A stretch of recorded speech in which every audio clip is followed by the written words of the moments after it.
Ladies and gentlemen, thank you for inviting me to Estonia. I feel very honored, and I will give you a short overview on the instruments of direct democracy and citizen participation in Austria.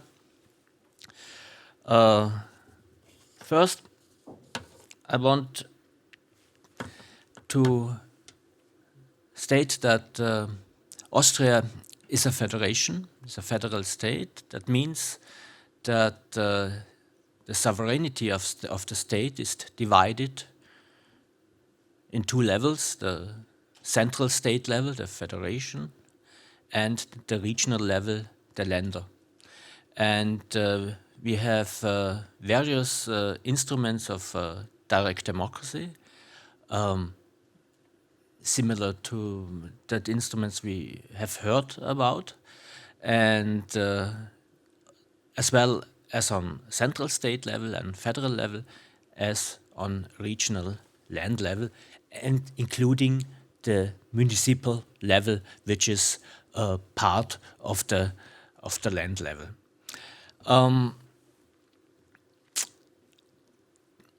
The Austrian Federal Constitution was set into force in 1920. The example you saw in the presentation before the referendum in 1938 on Austria's accession to the Nazi Empire, it was not a referendum based on this constitution. At this time, this constitution was abolished for several years. In Article 1 of the Federal Constitution, it is provided that Austria is a democratic republic. Its laws emanate from the people. This is an important rule of the Constitution, and it is also important that the Austrian Constitutional Court interprets this provision, that it is not allowed that any binding referendum takes place in Austria without the consent of Parliament. And this means on all levels of the state. No binding referendum in Austria may take place without consent of the Parliament on federal level, on regional level, and on municipal level. It's this ruling is rather contested, and also from my side, but it is the ruling of the Constitutional Court. The Austrian Constitution is based on the various principles, and one of them is the democratic principle, and as I had said, the federal principle. We have in the Federal Constitution one case of an obligatory referendum, or if we have a total revision, an overall amendment of the Federal Constitution, it requires a referendum. And we had, since 1945, one referendum. It was the accession of Austria to the European Union. It was considered as such a total revision, overall amendment of the Federal Constitution, and it required a referendum. And the referendum had, I think, a voters' turnout of about 70–80%, and with the consent of a majority of 2/3. And the Länder are allowed to introduce instruments of direct democracy. Have to bear in mind that there is this ruling of the Constitutional Court. They are allowed to introduce instruments of direct democracy and citizen participation as far as the federal constitution is not affected. And we have also instruments of direct democracy and participation on the municipal level.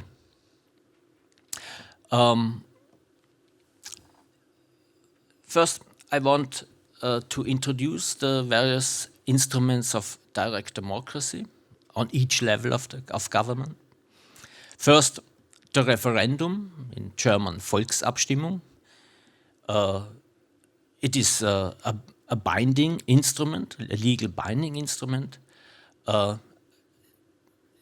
example, the obligatory referendum if a total revision of the federal constitution occurs.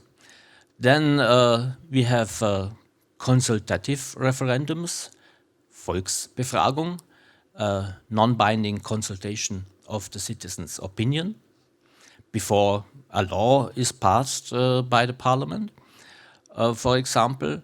And we have the popular initiative, so-called Volksbegehren. It is a legislative proposal submitted by citizens to initiate a legislative procedure in parliament. And as I have said before, we have this obligatory referendum in the case of a total revision of the constitution. Such a total revision would be if the leading principles of the federal constitution would be abolished or substantially impaired.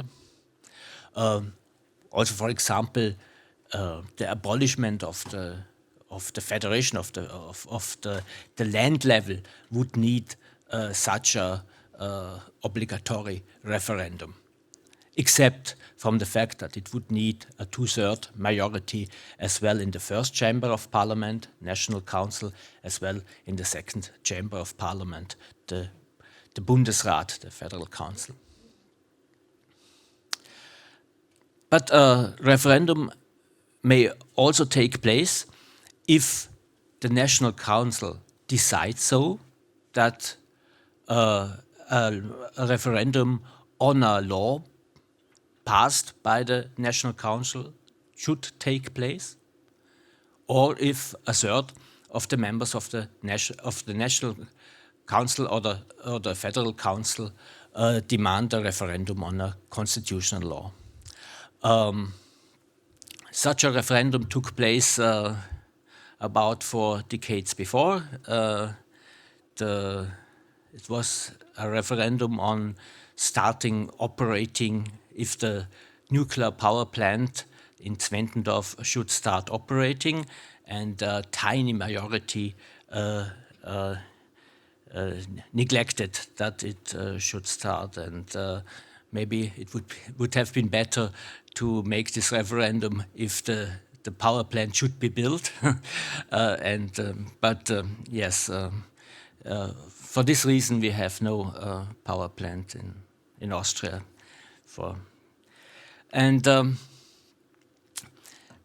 Then we have this non-binding consultative referendum, the Volksbefragung.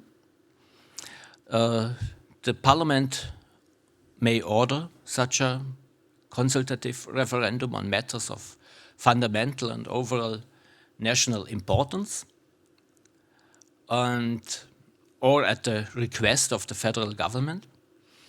And we have one example of such a consultative referendum. It was held if Austria should maintain the compulsory military service, and people voted for maintaining. And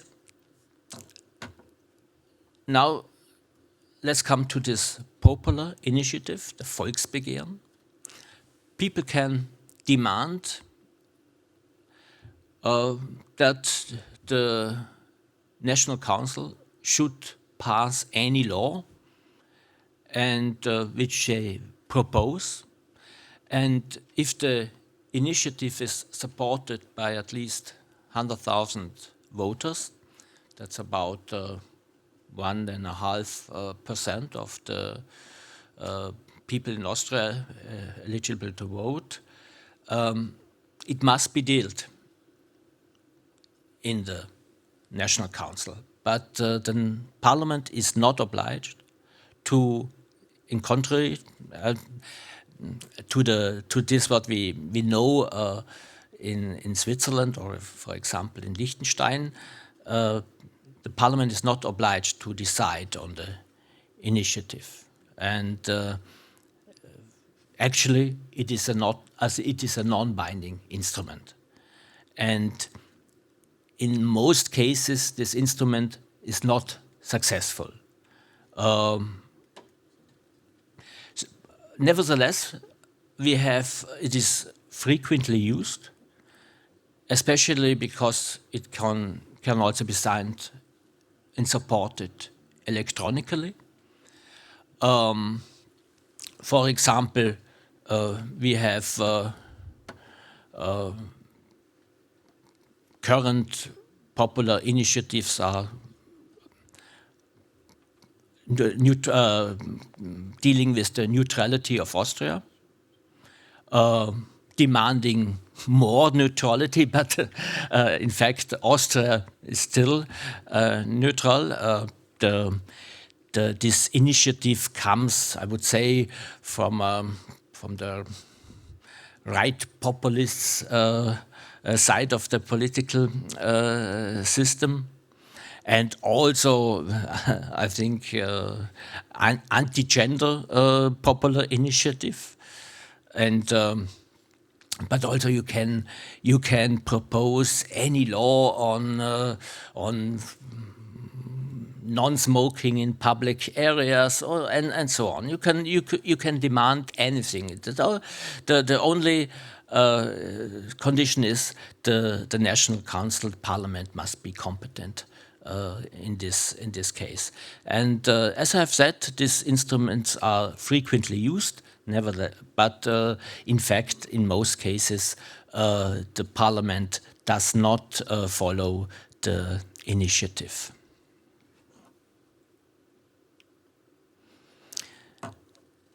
Now, as I have said, Austria is a federal state, and Länder, they enjoy a constitutional autonomy.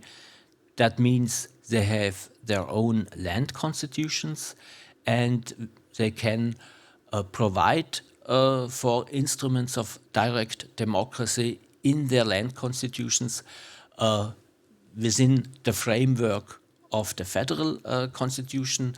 They are not obliged to introduce direct democracy. They may introduce, but they have to look at this ruling of the Constitutional Court: no binding referendum against the consent of Parliament, of the Landtag on the land level, and of the municipal council on the municipal level.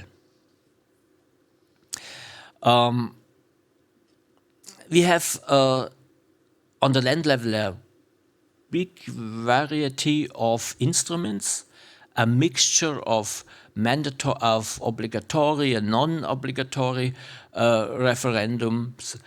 For example, in some länder we have the possibility that a certain number of voters can demand that a referendum has to take place on a law passed by the Landtag.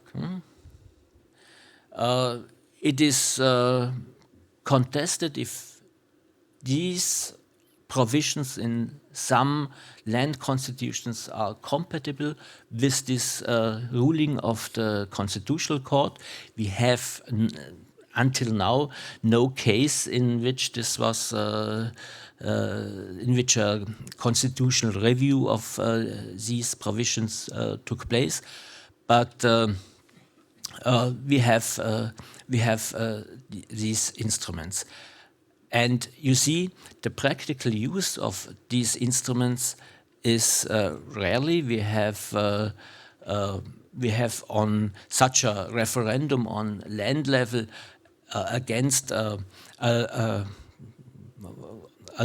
referendum on the basis of voting of a demand of voters, only one case, and we have another case in Salzburg on a modification of the land constitution. We have also various and many consultative referendums on land level. I give you only here the example of the consultative referendum regarding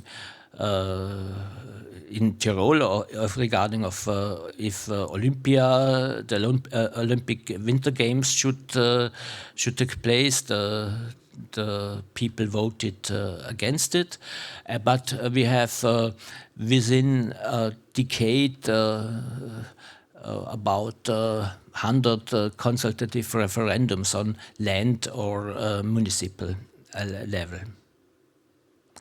And on municipal level, the instruments of the referendum is very often used in the period. For example, in the land for Vorarlberg, in the period from 1966 to today, we have a total of 41 referendums. And interesting is the referendum in 2019 in a small municipality, because the topic of this referendum was if if it should be allowed that an industrial plant should expand in the area of this municipality. And interestingly, the majority of the people in this municipality rejected the plans, and it was binding for the municipal council. So the municipal council was not allowed to change the special planning, allowing that this industrial plant could make this expansion. And it was brought to the Constitutional Court, and the Constitutional Court ruled, as I have said, not against consent. This is not possible against the consent of the municipal council. So the land for Vorarlberg had to modify the law, and now the referendum takes place, or can take place, if a certain number of voters are demanding a referendum, and then the municipal council has to decide should this referendum take place or not. If the municipal council says yes, then the referendum can take place. This is along with the ruling of the Constitutional Court, and so the municipal council has, in fact, the last say in this context. So, but I want finally to make also some remarks on citizen participation. It is a little bit another thing than the instruments of direct democracy. We have several instruments of citizen participation. Generally, the oldest way of that people can bring their things before the authorities are the petition rights, and these petition rights we have as well on the federal level as on the land and municipal level, and it is quite often used in Austria, because also on federal level, because you can also in this case support the petition maybe for example, on climate, more climate protection or more animal protection or nature protection, you can support such a petition electronically.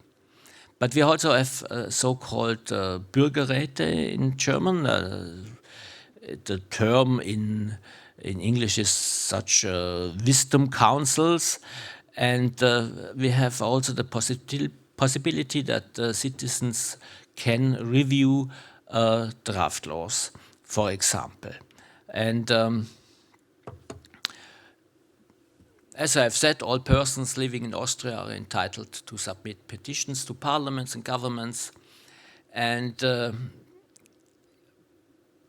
they are non-binding, these instruments. People can only bring in their views.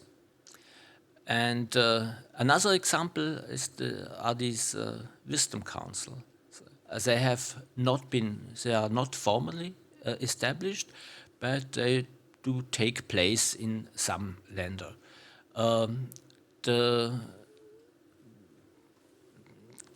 The nature of such a wisdom council is that randomly selected people are discussing certain subjects of political relevance, and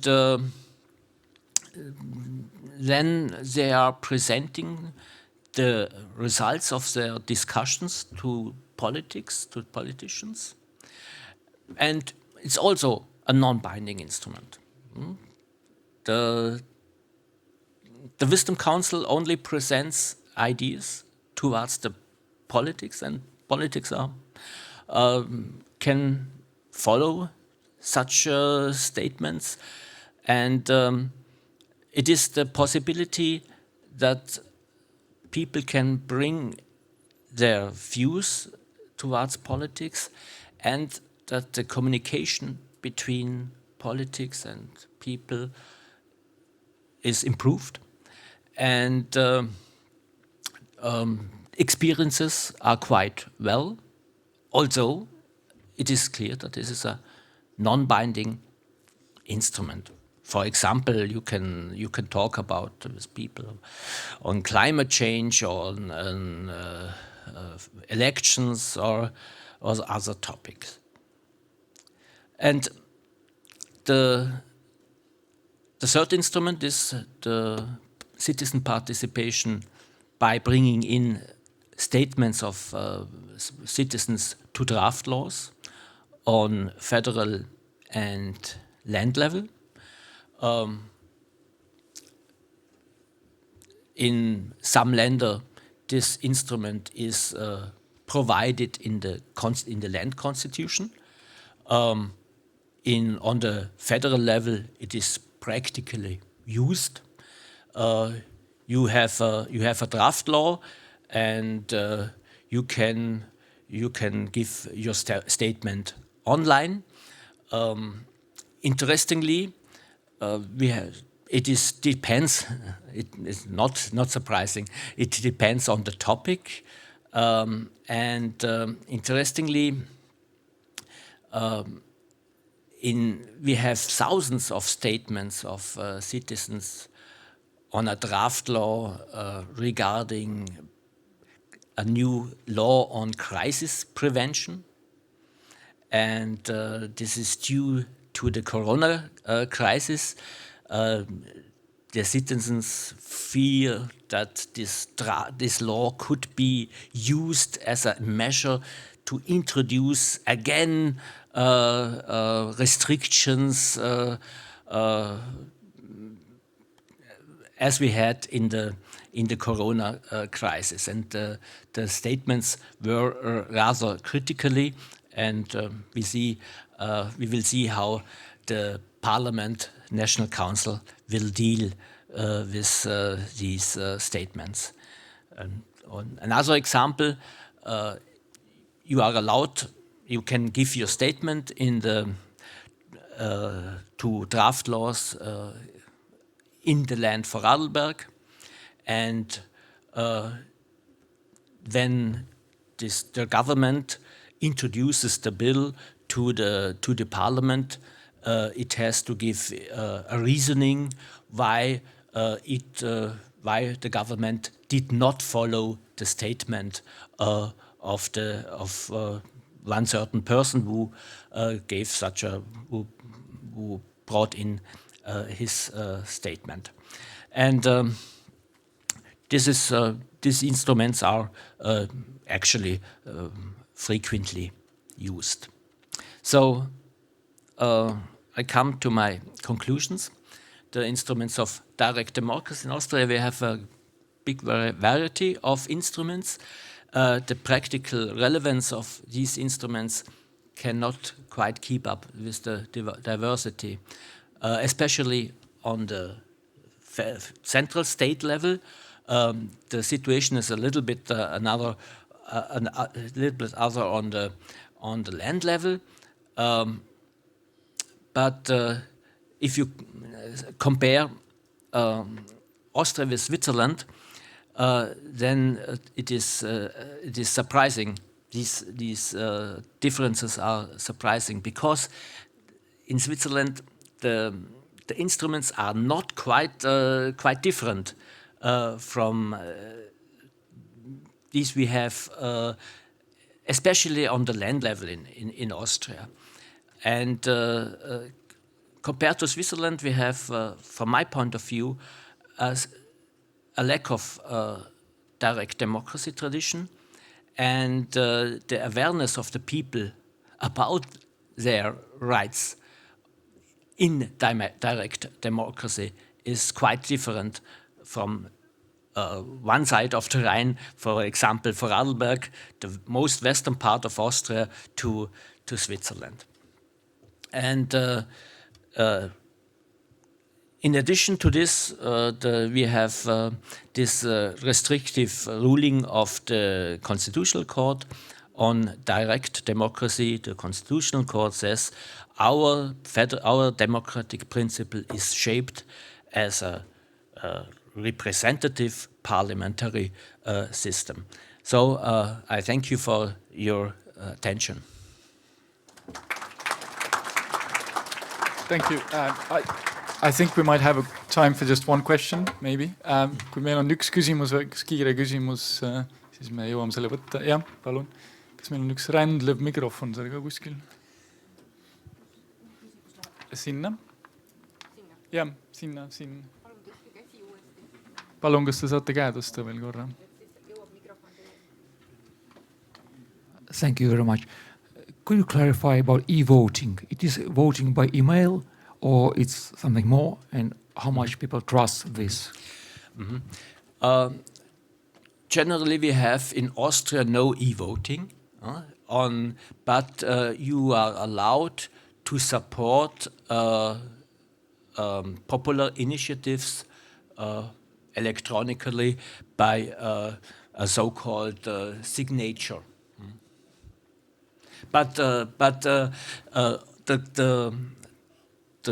Constitutional Court rules that, in contrary to, as far as I know, in Estonia, that e-voting in Austria is not compatible with the federal constitution because it does not guarantee the secretness of elections. Thank you so much. I think we'll be able to come back to this maybe in the panel discussion. So now we have to move on. Thank you so much. Ja nüüd liigume edasi. Järgmisena kõneleb Oliver Kask, kes mulle tundub, et meie riigiõiguse asjatundjatest vast on kõige rohkem tegelenud rahva seisundiga riigi korras Eestis ja selle teema üle järele mõtelnud. Nii et palun.